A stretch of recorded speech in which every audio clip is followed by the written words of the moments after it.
Hello, thanks for having me here. I am jet-lagged. I flew in from New Zealand. So please don't judge me harshly today.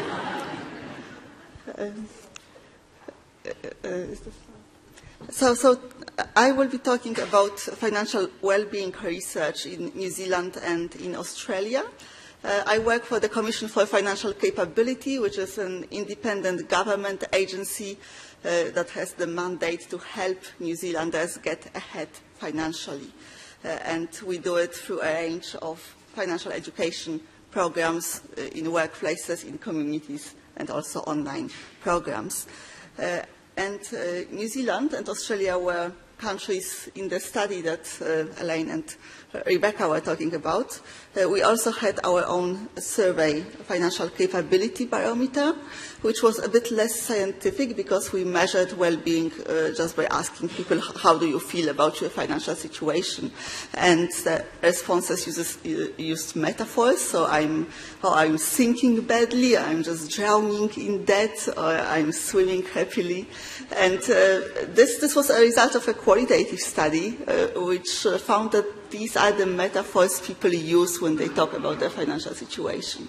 So we have different ways of measuring financial well-being, and this for me is a great finding, there are similar results as to what influences financial well-being.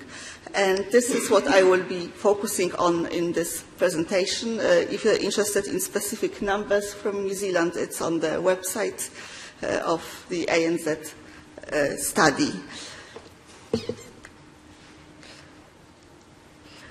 So this is the slide that shows modeling done in the ANZ study, showing which kind of factors influence financial well-being and how much. So we see that economic factors, they are important, but they're not the most important. As we have seen looking at examples of people in the same income bracket but behaving in different ways. So in the ANZ study, these economic factors add up to 15% of the influence, and in our study, it's similar. Income is around 11%, and this is very surprising because when you ask people, what do you think influences financial well-being and how much, they would say, oh, like 70% of it is income. But it's not, and this is very helpful to have these results because we keep explaining to policymakers, to other agencies, that financial capability is not just about income, it's about a lot of other things. So financial behavior, not borrowing for everyday expenses, yes, it's the same in our financial capability barometer, and we also asked people who they are borrowing from, and it seems that borrowing from friends and family is especially detrimental to financial well-being. I think perhaps this is because it changes the structure of your support networks. Your social relationships are not the same once you start borrowing money. We also see the health gradient across segments, similar to the ANZ study. And I think it's what we have seen in our qualitative research, that having health issues, especially long-term health conditions, can spill over to how well people feel financially. So financial well-being is not just about finances. Happiness or unhappiness from other areas of life can spill over into it and distort how people see their situation. Psychological factors, yes, so locus of control, our research confirms that too, and confidence in money management skills. In our survey, it also seems that talking about money makes a difference, and there is a cultural taboo in some groups against talking about money openly, and this is detrimental to people's financial well-being because it prevents learning and it prevents modeling of behavior. And some of the differences in locus of control we have found seem to be cultural, because different ethnic groups score differently on this part, and there are some cultures in which apparently it's not okay to say, I've got control over my life, because that would be totally arrogant, and you're supposed to think that everything is in the hands of fate or God. But some of these people are doing quite well financially. So I think these cultural differences are something that needs to be researched in more detail in the future. So in the ANZ study, it's again, income matters at the bottom and at the top. If you have very low income, your financial well-being is likely to be low. High income, high well-being, but in the middle, there's little difference. There's a huge variety of financial well-being across the same income bracket when you look at this middle range of income.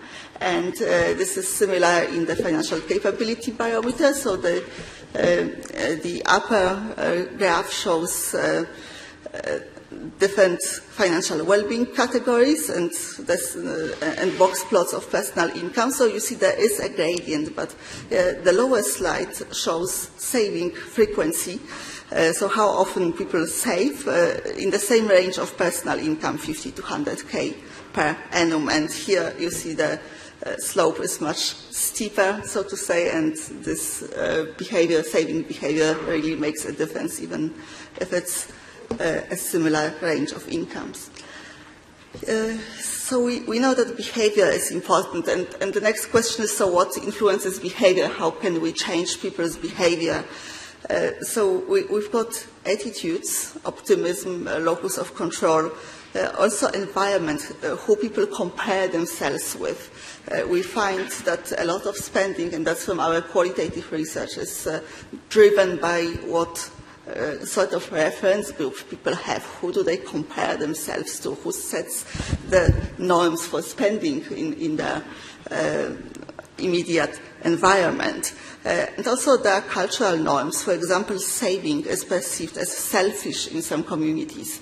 And New Zealand has got the indigenous population, the Maori people, 14% of the population, so it is a large population, and their culture highly values generosity, highly values gifting, and it is absolutely wonderful, but it makes some people go into debt to raise their social standing by showing their generosity to others. Social networks, so the resources people have to draw on, that's something that's under-researched. We've done some qualitative research on it, but I think it's worth including in some future surveys, because it can make a huge difference, the access to free services and free knowledge and other resources that people have. We've done a small survey on how much parents help their adult children in making purchases, such as cars, homes, university education, and it seems it's a lot, and some young adults have access to this and others don't, and this is something that often doesn't come up when you just ask about their income and not the broader family situation.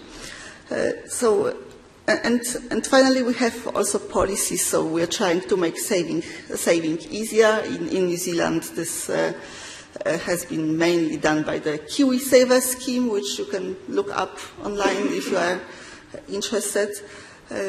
But overall, there are multiple and complex influences on people's financial behavior, and this is still a puzzle for us. We're just beginning to untangle bits of this puzzle, and that's why I'm so excited to be here and to hear of what other researchers have found.